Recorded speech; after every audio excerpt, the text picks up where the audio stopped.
আসন্ন রমজান মাসকে কেন্দ্র করে আমদানি পণ্যের চাহিদা সৃষ্টি হয়েছে। বিশেষ করে প্রয়োজনীয় পণ্য আমদানিতে এই চাহিদা বেড়েছে। তবে এর বিপরীতে ডলারের যোগান কম। এই কারণেই অতিরিক্ত চাহিদা পূরণের জন্য ব্যাংকগুলো 120 টাকা ঘোষিত দরের চেয়ে কমপক্ষে 8 টাকা বেশি দিয়ে রেমিটেন্স কিনছে, যার নেতিবাচক প্রভাব পড়েছে খোলা বাজারেও। আর এর সুযোগ নিয়ে একটি অসাধু চক্র খোলা বাজারে 121 টাকার জায়গায় 128 টাকা 50 পয়সা পর্যন্ত ডলার বিক্রি করছে। এতে ডলার বাজার আবারও অস্থির হয়ে পড়েছে। এর মধ্যে ডলার বাজার অস্থিরতার সঙ্গে সন্দেহভাজন অন্তত 13টি ব্যাংকের কাছে ডলার বেচাকেনার তথ্য তলব করেছে বাংলাদেশ ব্যাংক। অন্যদিকে বৈদেশিক মুদ্রা বাজারের অস্থিরতার কারণ অনুসন্ধানে বাংলাদেশ ব্যাংকের পক্ষ থেকে মনিটরিং জোরদারের কথা জানিয়েছেন সংশ্লিষ্টরা।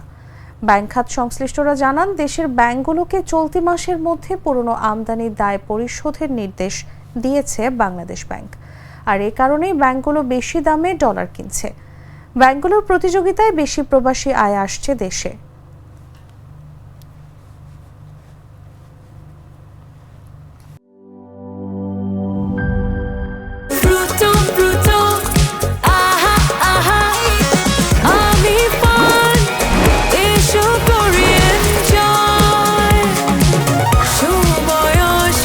প্রাণ ফ্রুটো, সময় অসময় ফ্রুটোময়।